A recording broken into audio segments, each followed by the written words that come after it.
Assalamualaikum warahmatullahi wabarakatuh. Saya Tegar Wahyu Nugroho. Di sini saya akan menginformasikan atau menjelaskan mengenai tentang paragraf. Nah, langsung saja kita ke penjelasannya. Ketika membaca artikel, karangan atau buku, Anda pasti menemukan paragraf. Lalu kalau ditarik mundur ke beberapa masa yang lalu, Anda pasti juga pernah mempelajarinya saat pelajaran bahasa Indonesia. Namun tidak ada salahnya jika saat ini Anda kembali mempelajari dan memahami mengenai paragraf. Yang pertama, pengertian paragraf. Menurut Kamus Besar Bahasa Indonesia, paragraf adalah bagian bab dalam suatu karangan yang biasanya mengandung satu ide pokok dan penulisannya dimulai dengan garis baru. Pengertian paragraf menurut ahli kebahasaan bernama Ramlan merupakan bagian dari sebuah karangan yang di dalamnya terdapat lebih dari satu kalimat yang membahas suatu tema tertentu dengan ide pokok sebagai pengendalinya. Sementara itu, paragraf merupakan suatu kesatuan pikiran yang lebih tinggi dan luas dari kalimat. Alinea juga merupakan himpunan dari kalimat yang saling berhubungan untuk membentuk sebuah gagasan. Itu pendapat menurut Kraft. Yang kedua, fungsi paragraf. Sebelum memahami jenis-jenis teks bahasa Indonesia, Anda perlu tahu terlebih dahulu mengenai fungsi paragraf. Dapat disimpulkan bahwa fungsi paragraf antara lain: 1. Mengekspresikan gagasan utama yang ingin disampaikan oleh penulis. Yang kedua, untuk menjelaskan keseluruhan ide pokok dengan logis, mudah, dan sistematis. 3. Untuk menandai pergantian gagasan baru jika karangan tersebut memiliki lebih dari satu gagasan utama. 4. Untuk membantu pembaca memahami gagasan utama sebuah karangan. 5. Untuk memudahkan pengendalian variabel jika karangan berisi lebih dari satu variabel. Dan 6. Untuk membantu penulis menyusun dan mengembangkan ide yang akan dituangkan dalam karangannya yang berhubungan dengan topik yang akan dibahas. Yang ketiga, ciri-ciri paragraf. Paragraf memiliki beberapa ciri-ciri sebagai berikut ini.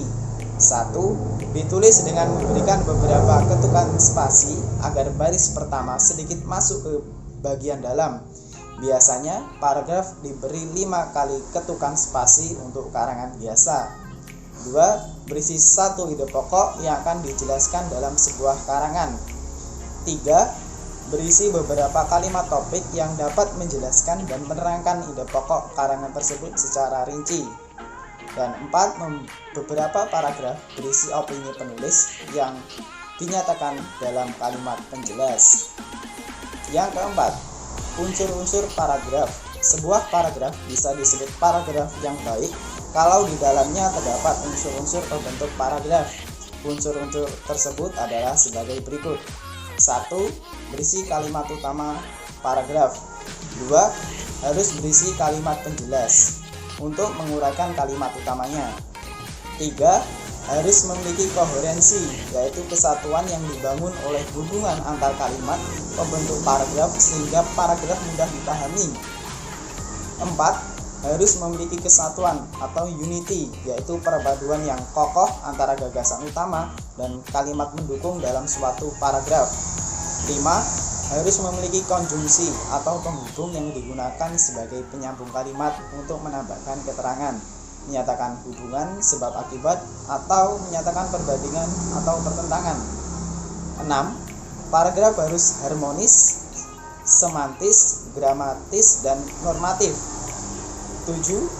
Paragraf harus lengkap berisi kalimat penjelas yang memadai dan menunjang kalimat pokok. Yang kelima, membahas jenis-jenis paragraf. Paragraf dalam dikategorikan menjadi beberapa jenis, ditinjau berdasarkan fungsinya, letak gagasan utama dan isinya. Berdasarkan fungsinya, jenis paragraf dapat diklasifikasikan sebagai berikut. 1. Pembuka, berfungsi untuk memancing rasa ingin tahu pembaca untuk mengetahui keseluruhan isi artikel. 2.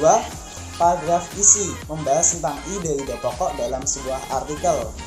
3. Paragraf penutup memiliki fungsi menyimpulkan keseluruhan isi artikel dan penekanan hal-hal penting yang terdapat dalam artikel.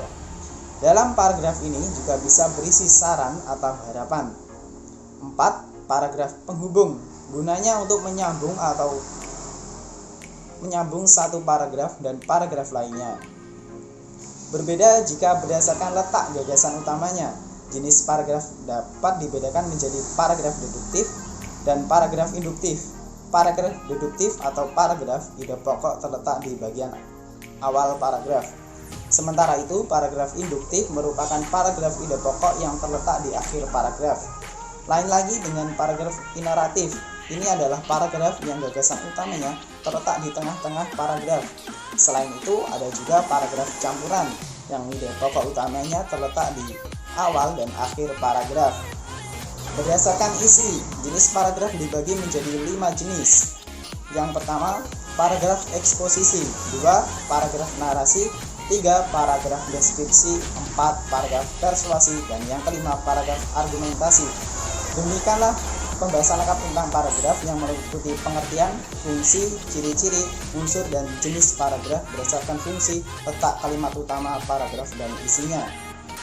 Sekian video dari saya, mudah-mudahan dapat bermanfaat untuk yang melihat. Kurang lebihnya saya mohon maaf. Wassalamualaikum warahmatullahi wabarakatuh.